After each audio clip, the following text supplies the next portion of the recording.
아침에 뭘 드시고 하루를 시작하십니까? 빵 하나, 바나나 하나, 커피 한 잔.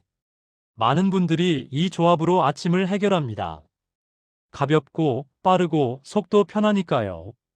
그런데 이상하지 않으셨습니까?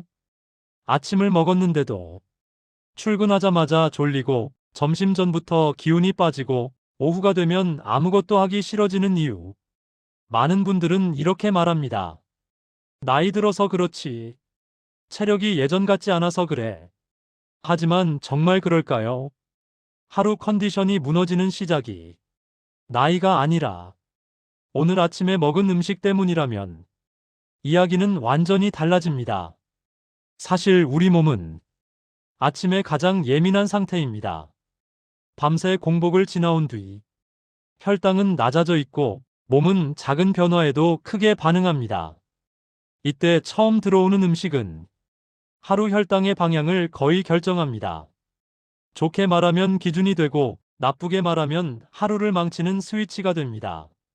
문제는 우리가 몸에 좋다고 믿고 먹는 아침 음식들 중에 혈당을 가장 빠르게 망가뜨리는 것들이 너무 많다는 점입니다. 아침에 빵을 먹고 잠깐 기운이 나는 것 같다가 금방 멍해진 경험 한 번쯤 있으셨을 겁니다. 그건 의지가 약해서도 잠을 덜 자서도 아닙니다. 몸이 혈당을 감당하지 못했기 때문입니다. 혈당이 급하게 올라가면 몸은 놀라서 인슐린을 한꺼번에 분비합니다. 그리고 혈당은 다시 빠르게 떨어집니다. 이 순간부터 졸림, 피로, 집중력 저하가 시작됩니다. 이런 하루가 반복되면 사람들은 점점 이렇게 말합니다. 원래 아침엔 피곤한 거야. 이 나이에 뭐 어쩔 수 있나. 하지만 그게 아니라면 어떨까요? 아침 식사 하나만 바꿔도 하루가 전혀 다르게 흘러간다면 말입니다. 오늘 이 영상에서는 아침에 먹으면 하루 혈당을 망가뜨리는 음식이 무엇인지, 왜 그런 일이 생기는지, 그리고 내일 아침부터 딱 한 가지만 바꿔도 몸이 어떻게 달라지는지 차분하게 이야기해 드리겠습니다. 만약 아침을 먹고도 하루가 유난히 힘들었다면 이 이야기는 당신의 이야기일지도 모릅니다. 아침에 먹는 음식이 왜 하루 혈당을 이렇게 크게 흔드는지 이해하려면 우리 몸이 아침에 어떤 상태인지부터 알아야 합니다. 사람의 몸은 밤새 아무것도 먹지 않은 채 긴 공복 시간을 보냅니다. 그 사이 혈당은 낮아지고 몸은 에너지를 아끼는 상태로 들어갑니다. 이때 몸은 하루 중 가장 예민한 상태가 됩니다. 특히 혈당을 조절하는 시스템은 작은 자극에도 크게 반응합니다. 아침에 처음 들어오는 음식이 그날 몸의 반응을 좌우하는 이유가 여기에 있습니다. 많은 분들이 아침을 가볍게 먹는 게 좋다고 생각합니다. 속이 편해야 하고 부담이 없어야 한다고 말합니다. 그래서 빵 하나, 과일 하나, 커피 한 잔으로 아침을 해결합니다. 하지만 몸의 입장에서 보면 이 선택은 가벼운 선택이 아닐 수 있습니다. 아침 공복 상태에서 흡수가 빠른 음식이 들어오면 혈당은 순식간에 올라갑니다. 몸은 갑작스러운 변화에 놀라 인슐린을 한꺼번에 분비합니다. 이 과정이 반복되면 혈당은 급하게 올라갔다가 다시 급하게 떨어집니다. 이걸 혈당의 롤러코스터라고 부릅니다. 이때부터 몸은 혼란을 느끼기 시작합니다. 방금 에너지를 받은 것 같은데 금세 부족하다고 느끼고 다시 에너지를 요구합니다. 그래서 아침을 먹었는데도 출근 후 얼마 지나지 않아 졸음이 몰려오고 집중력이 떨어집니다. 몸은 단 음식을 찾게 되고 커피를 한 잔 더 마시게 됩니다.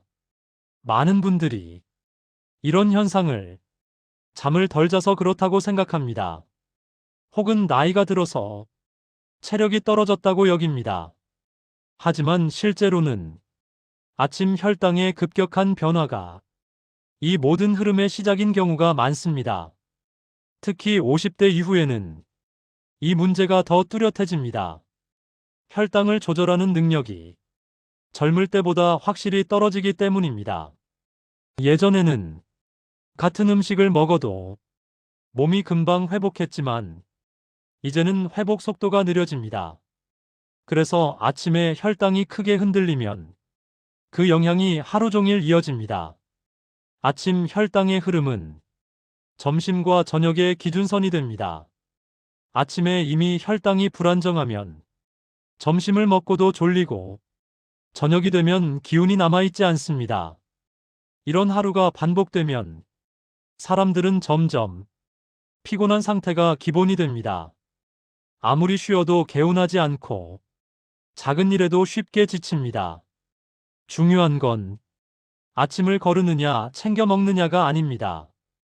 아침을 어떻게 시작하느냐입니다. 아침 식사는 하루 중 가장 중요한 식사이지만 동시에 가장 위험한 식사이기도 합니다. 잘 먹으면 하루를 안정적으로 끌고 갈 수 있지만 잘못 먹으면 하루를 처음부터 흔들어 놓습니다. 그래서 아침에는 배를 채우는 것보다 혈당을 안정시키는 게 더 중요합니다.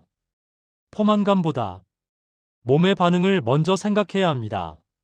많은 분들이 아침을 먹고도 힘든 이유를 나이나 체력 탓으로 돌립니다. 하지만 몸은 이미 분명한 신호를 보내고 있습니다. 지금 아침 식사는 나에게 맞지 않는다. 이 신호를 무시한 채 같은 아침을 반복하면 몸은 점점 더 크게 반응합니다. 다음 부에서는 아침에 특히 혈당을 빠르게 망가뜨리는 대표적인 음식들을 구체적으로 살펴보겠습니다. 이 음식들이 왜 아침에 더 문제가 되는지, 그리고 많은 분들이 왜 모르고 먹게 되는지 차분히 이야기해 보겠습니다. 아침에 혈당을 가장 빠르게 망가뜨리는 음식들은 대부분 우리가 아무 의심 없이 먹는 것들입니다. 특별히 나쁜 음식이 아니라 익숙하고 편하고 좋다고 믿어왔던 음식들입니다. 그 첫 번째가 빵과 토스트입니다. 식빵 한 장, 버터나 잼을 바른 토스트, 베이글 하나로 아침을 해결하는 분들 많습니다.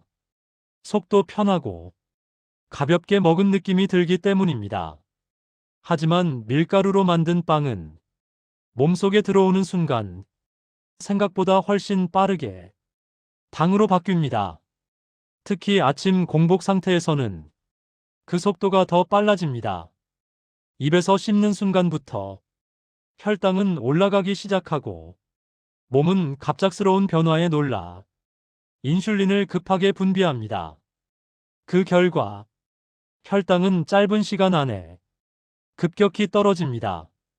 그래서 아침에 빵을 먹은 날은 출근 후 한두 시간 지나 눈이 무겁고 집중이 잘 안 되는 경우가 많습니다. 몸은 다시 에너지를 요구하고 커피나 단 음식을 찾게 됩니다. 두 번째는 시리얼과 가공 곡물입니다.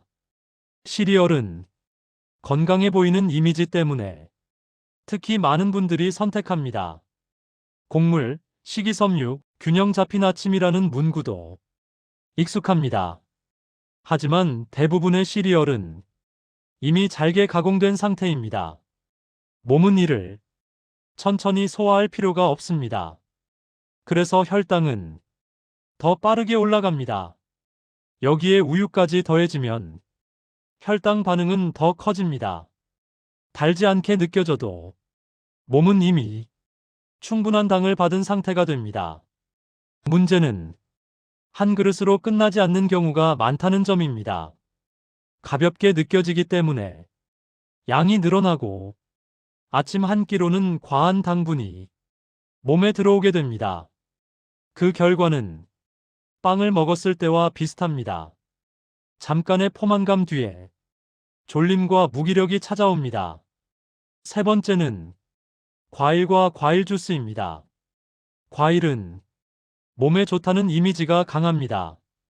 그래서 아침에 과일 하나만 먹거나 주스로 마시는 분들도 많습니다. 하지만 과일에 들어있는 당분은 자연에서 왔다고 해도 혈당을 올리는 건 마찬가지입니다.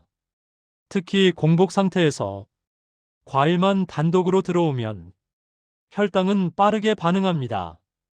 주스로 마실 경우 문제는 더 커집니다.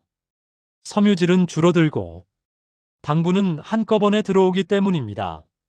네 번째는 달달한 커피입니다. 믹스커피, 라떼, 시럽이 들어간 커피를 아침 첫 음료로 드시는 분들 많습니다. 이 역시 혈당을 급하게 올립니다. 특히 커피만 마시고 아침을 건너뛰는 경우 혈당은 더 크게 흔들립니다. 몸은 에너지를 받았다고 착각했다가 곧바로 부족함을 느끼게 됩니다. 이런 음식들의 공통점은 아침에 단독으로 빠르게 들어온다는 점입니다. 문제는 음식 자체보다 아침이라는 시간과 먹는 방식입니다.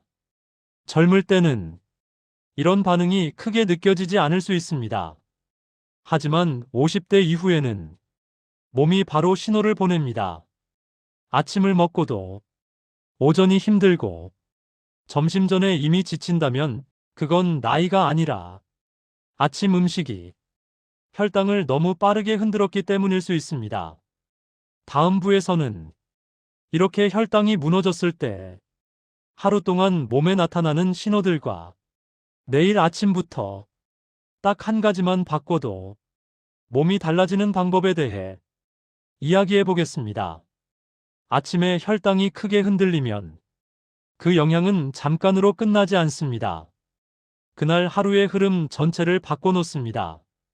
가장 먼저 나타나는 신호는 졸림입니다. 아침을 먹고 얼마 지나지 않아 눈이 무거워지고 머리가 멍해집니다. 집중하려고 해도 생각이 잘 이어지지 않습니다. 이때 많은 분들이 잠을 덜 잤다고 생각합니다. 그래서 커피를 한 잔 더 마십니다. 하지만 문제는 피로가 아니라 혈당의 급격한 변화입니다. 혈당이 빠르게 올라갔다가 다시 떨어지면 몸은 에너지가 부족하다고 느낍니다. 그래서 뇌는 몸을 쉬게 하려 하고 우리는 졸음을 느끼게 됩니다. 두 번째 신호는 점심 전 허기입니다. 아침을 먹었는데도 배가 고프고 단 음식이 당깁니다. 과자나 빵, 달달한 음료가 떠오릅니다. 이건 의지가 약해서가 아닙니다. 몸이 빠르게 쓸 수 있는 에너지를 다시 요구하고 있기 때문입니다. 이 상태로 점심을 먹으면 문제가 더 커집니다.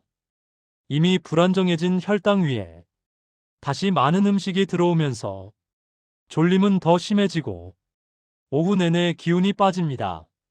세 번째 신호는 오후의 무기력입니다. 몸은 무겁고 작은 일에도 쉽게 지칩니다. 예전 같지 않다는 생각이 들고 괜히 나이 탓을 하게 됩니다. 하지만 많은 경우 이 무기력의 시작은 아침에 이미 만들어졌습니다. 아침 혈당이 흔들리면 하루 종일 몸은 회복할 기회를 얻지 못합니다. 에너지를 채우기도 전에 계속 소모부터 하게 됩니다. 이런 하루가 반복되면 피곤함이 일상이 됩니다. 아무리 쉬어도 개운하지 않고 몸이 무거운 상태가 기본이 됩니다. 중요한 건 이 흐름을 바꾸는 방법이 생각보다 복잡하지 않다는 점입니다. 많은 분들이 아침 식단을 완전히 바꿔야 한다고 생각합니다. 빵을 끊고 과일을 금지하고 특별한 음식을 찾아야 한다고 말입니다. 하지만 그럴 필요는 없습니다. 아침 혈당을 안정시키는 핵심은 음식을 완전히 바꾸는 게 아니라 혈당이 급하게 오르지 않게 막아주는 것입니다. 몸이 놀라지 않도록 속도를 늦추는 것이 중요합니다. 그 방법은 아침에 무엇을 먹느냐보다 어떤 순서로, 어떤 조합으로 먹느냐에 있습니다. 흡수가 빠른 음식이 가장 먼저 들어오지 않게 하고 몸이 천천히 반응할 수 있는 기본을 먼저 깔아주는 것, 이것만으로도 혈당의 흐름은 달라집니다. 아침을 먹고 나서 졸음이 줄고 점심까지 집중력이 유지되고 오후가 덜 힘들어진다면 몸은 이미 바뀐 신호를 보내고 있는 겁니다. 많은 분들이 이 변화를 경험하고 나서야 깨닫습니다. 아, 내가 약해진 게 아니었구나. 몸은 계속 신호를 보내고 있었습니다. 우리가 그 신호를 놓치고 있었을 뿐입니다. 내일 아침, 지금과 완전히 다른 식탁을 차릴 필요는 없습니다. 다만, 몸이 놀라지 않도록 한 가지만 바꿔보십시오. 그 작은 변화가 하루를 바꾸고 그 하루가 쌓이면 몸은 분명히 달라집니다. 이제 남은 건 그 한 가지를 어떻게 시작할지입니다. 지금까지 이야기를 들으시면서 아마 이런 생각이 드셨을 겁니다. 그래서 아침에 뭘 먹어야 하는 거지? 하지만 오늘 이 영상의 목적은 특별한 음식을 추천하는 데 있지 않습니다. 아침 식탁을 완전히 바꾸라고 부담을 주는 것도 아닙니다. 중요한 건 아침에 무엇을 먹느냐보다 몸이 놀라지 않게 하루를 시작하는 방법입니다. 아침에 혈당이 흔들리면 그날 하루는 몸이 끌려다니는 하루가 됩니다. 졸리고 집중이 안 되고 피곤한 상태가 기본이 됩니다. 그런데 많은 분들이 이걸 나이 탓으로 돌립니다. 체력이 떨어져서 그렇다고 스스로를 설득합니다. 하지만 오늘 이야기처럼 아침 혈당의 흐름을 이해하고 나면 생각이 달라집니다. 내 몸이 약해진 게 아니라 방식이 맞지 않았구나. 그래서 내일 아침 딱 한 가지만 기억하시면 됩니다. 아침에 흡수가 빠른 음식이 가장 먼저 들어오지 않게 하자. 빵이든 과일이든 커피든 그 자체가 문제라기보다 공복 상태의 몸에 가장 먼저 들어오는 게 문제였습니다. 몸이 놀라지 않게 속도를 늦춰주는 것, 이것이 아침 식사의 핵심입니다. 이 작은 변화 하나만으로도 아침 졸림이 줄고 점심까지 집중력이 유지되고 오후가 훨씬 덜 힘들어집니다. 그리고 이런 하루가 반복되면 몸은 분명히 달라집니다. 피곤함이 기본이었던 하루가 조금씩 가벼워집니다. 중요한 건 완벽하게 하려 하지 않는 겁니다. 오늘은 안 되면 내일 다시 해도 됩니다. 하루 빠졌다고 모든 게 무너지는 건 아닙니다. 몸은 생각보다 관대합니다. 조금만 배려해줘도 바로 신호를 보내줍니다. 아침을 먹고도 하루가 유난히 힘들었다면 그건 당신이 약해져서가 아니라 몸이 이미 신호를 보내고 있었기 때문입니다. 이제 그 신호를 조금만 들어주시면 됩니다. 다음 영상에서는 오늘 이야기한 내용을 바탕으로 아침에 부담 없이 적용할 수 있는 현실적인 식사 방법을 조금 더 구체적으로 이야기해 보겠습니다. 오늘 이야기 중 하나라도 이건 내 얘기 같다 느끼셨다면 그것만으로도 이 영상은 충분한 역할을 했습니다. 내일 아침 몸이 놀라지 않는 선택 하나로 하루를 시작해 보시기 바랍니다.